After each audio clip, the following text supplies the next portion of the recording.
Merci à toi d'avoir cliqué sur cette vidéo et je te souhaite la bienvenue sur ce nouvel épisode d'Animadex. Comme tu le sais, mon objectif principal est de photographier tous les animaux de France et de remplir mon petit Animadex. Au cas où tu sois passé à côté de l'info, sache que je suis parti en Indonésie et lors de ce voyage, j'ai évidemment croisé pas mal d'animaux qu'on n'a pas en France, ou très peu. Je vais donc te faire un épisode spécial intégralement sur les animaux que j'ai pu croiser en Indonésie, afin de remplir quelques pages bonus de l'Animadex. Il faut savoir que en Indonésie et plus largement en Asie, il y a énormément de geckos. C'est l'équivalent des lézards des murailles en France. Il y en a partout. Il a donc une place légitime au sein de cet Animadex, mais on ne va pas s'attarder trop dessus parce qu'au final, ça reste un animal très commun. Il est certes très intéressant, mais pourquoi pas en faire une vidéo spéciale regroupant d'autres reptiles? À toi de me dire ce que t'en penses en commentaire. Là, ce qui nous intéresse, c'est surtout tous les autres animaux qu'on a croisés dans cette vidéo, parce qu'il y en a énormément. Alors tu vas voir, ça va aller crescendo. Plus on va avancer, plus on va parler de gros animaux, du moins d'animaux qu'on ne croise réellement pas en France. Ils ont tous leur histoire et ils sont tous ultra intéressants. Alors prends ton meilleur verre de limonade et installe-toi, je t'emmène avec moi. Waouh,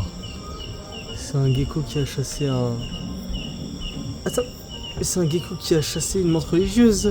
What the fuck? Les gars, j'ai entendu un bruit de ouf. Je suis sorti, j'ai été voir. Et regarde ce que je trouve. Mais c'est quoi cette merde? La taille du bordel, gros. Il fait un bon 20 cm. Surtout, il a une menthe religieuse dans la bouche, en fait.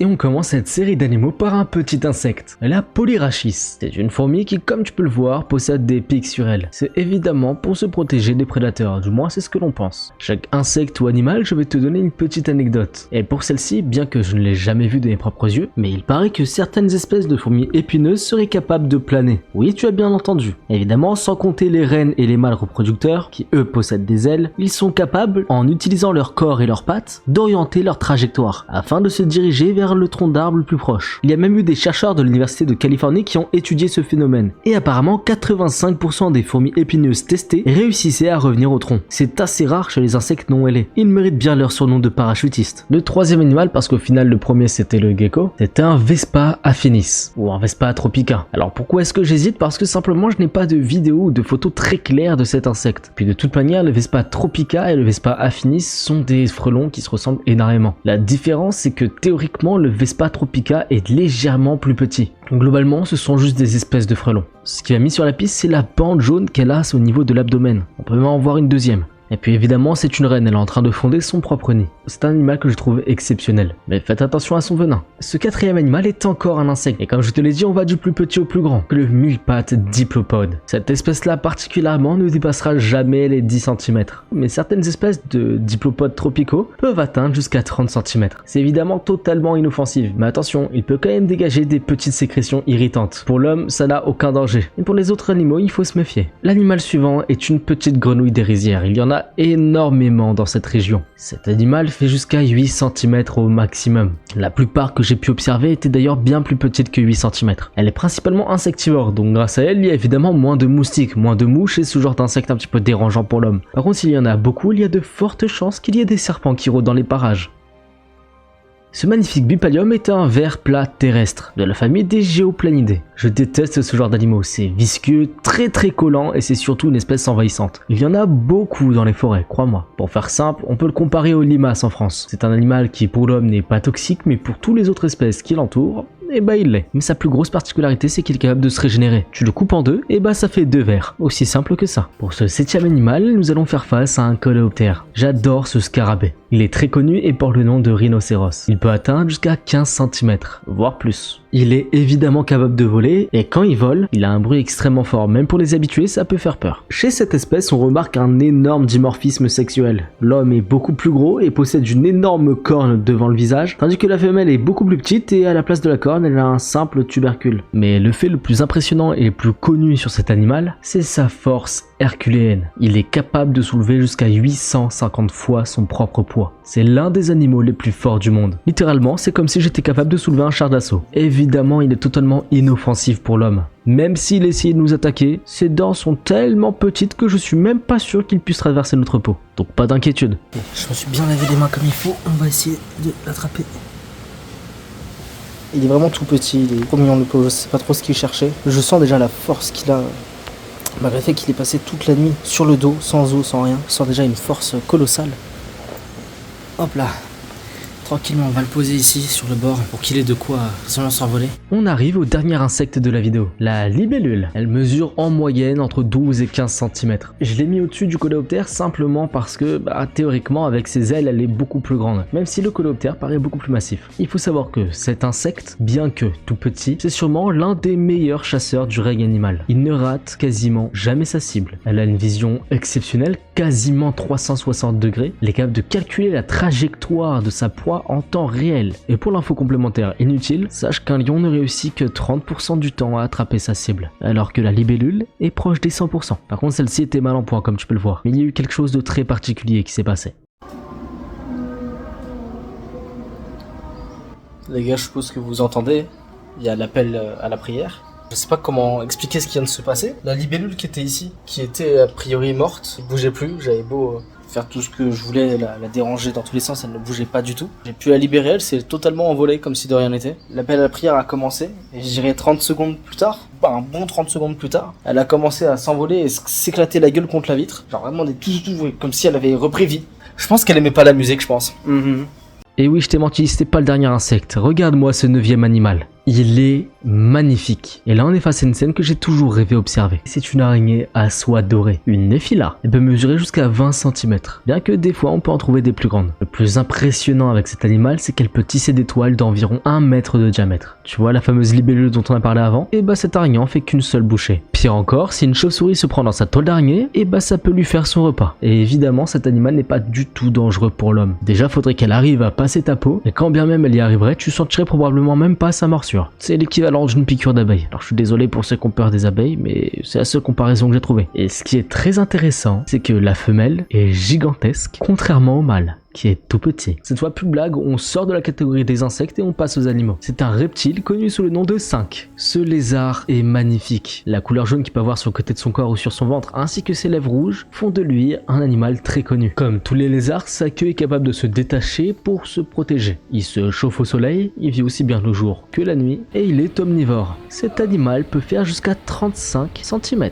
L'araignée qu'on a vue avant se fait déchiqueter par cet animal. Cet animal, je le trouve vraiment très con. Avec son habitude dangereuse à habiter à côté de l'homme, il ne se rend des fois pas compte de la dangerosité qu'on peut avoir. Pour preuve, celui-ci s'approchait de moi comme si de rien n'était. Certes, il est rapide et malin, mais un petit peu con sur les bords.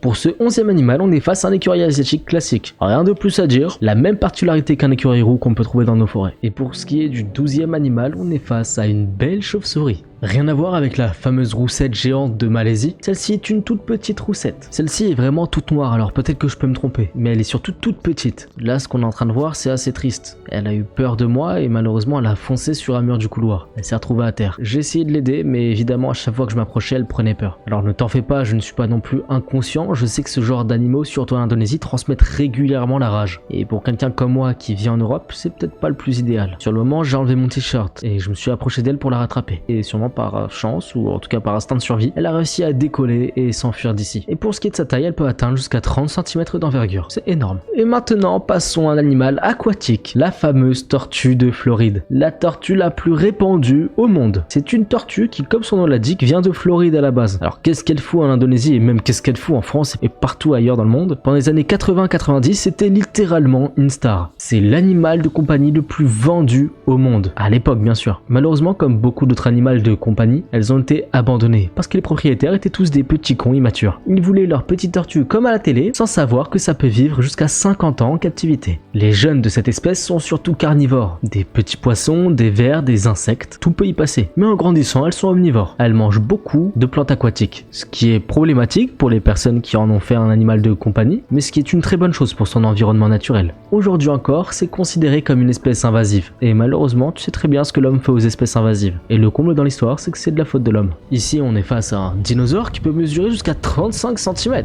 Là, c'est un petit chat d'Indonésie, et c'est important de le préciser parce qu'ils sont différents des chats d'Europe. C'est un chat qui est totalement différent de ce qu'on a l'habitude de voir en France. Que ce soit de par son comportement, ses capacités physiques, et surtout sa queue qui est devenue assez courte avec le temps. Bon, là, c'est un canard, tout ce qu'il y a de plus classique, un magnifique canard blanc entouré de magnifiques petits poissons. Le petit dogo juste là. Tous les chiens, ils ont une tête triste. Pourtant, il est bien nourri, il est heureux. un gourami géant, juste là, malheureusement enfermé dans un petit aquarium. On se rapproche très vite de la partie la plus intéressante de la vidéo, reste bien jusqu'à la fin. Oh, un petit primate, un macaque crabier. Je ne vais pas t'en dire beaucoup sur cet animal dans cette vidéo parce qu'il y a un petit vlog qui va arriver et qui va beaucoup parler d'eux. Crois-moi qu'il y a pas mal de choses à dire sur cet animal, contrairement à ce qu'on pourrait penser. Ces singes-là peuvent faire jusqu'à 80 cm de long.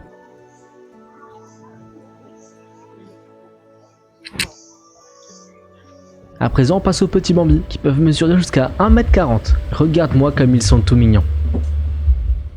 À présent, nous allons passer à un animal un peu plus petit. C'est le moment que j'attendais le plus dans cette vidéo. Cet animal mérite absolument toute notre attention. Déjà parce qu'il fait plaisir à énormément d'êtres humains sur Terre, grâce à sa production de café exceptionnelle, mais surtout parce que sa condition de vie est dramatiquement impactée par l'homme. Regarde ça. Cet animal vient d'être réveillé et brusqué dans son sommeil par un homme qui ne respecte pas du tout ce qu'il a en face de lui. Évidemment, les Indonésiens de manière générale ne sont pas à blâmer pour ça. En France, il y a bien pire comme comportement. C'est un animal nocturne. Pour le coup, cet animal n'a aucune raison de vivre le jour. Son pelage est fait pour résister à l'humidité et la fraîcheur de la nuit, et ses yeux ont tellement de bâtonnets qu'il en est quasiment aveugle le jour. Les bâtonnets, c'est ce qui capte la lumière, ce qui lui permet de voir aussi bien la nuit que nous le jour. À titre de comparaison, le chat a une excellente vision le jour et une très bonne vision la nuit. Et bah imagine la bonne vision du chat le jour, sur la civette, mais la nuit. Son nombre de bâtonnets est tellement immense que ouvrir les yeux le jour est limite une souffrance. Évidemment, il ne souffre pas réellement, c'est juste que la lumière est tellement concentrée et intense dans ses yeux que sa vision se trouble. Elle est totalement floue et il ne perçoit quasiment aucune forme. Il se base grandement sur son odorat et son ouïe, qui sont d'ailleurs très bien développés. Évidemment, on a eu de la chance de visiter plusieurs entreprises de café et dans certaines d'entre elles, les civettes étaient à l'air libre et avaient un petit peu de liberté. On peut en voir même quelques-unes jouer ensemble. Heureusement que chaque magasin de café, qui avait son propre jardin, ne traitait pas les civettes de la même manière. Le premier jardin que j'ai visité, malheureusement, les traitait très mal. Enfermés dans des cages, réveillés uniquement pour que les touristes puissent les prendre en photo.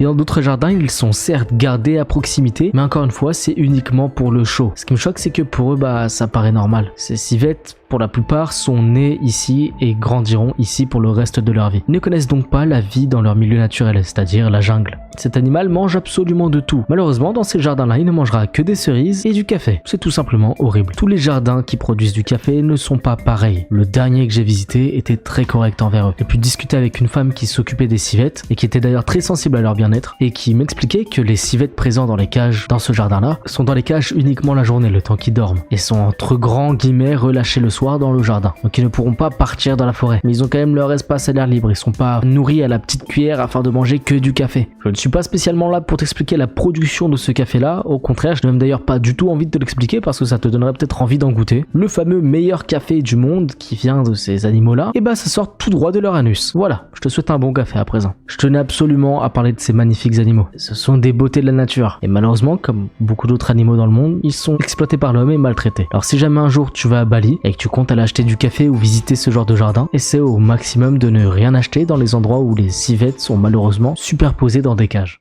En tout cas, merci beaucoup d'avoir regardé cette vidéo jusqu'au bout, j'espère qu'elle t'aura plu. On aura ajouté vraiment beaucoup d'animaux à l'Animadex. Évidemment, ce sont dans des pages bonus, mais ça fait quand même plaisir. Et comme tu as pu le voir, j'ai même fait l'effort de rajouter certains insectes, qui sont très intéressants. Je te souhaite une agréable journée, soirée ou une bonne nuit, et à la prochaine pour un nouvel épisode.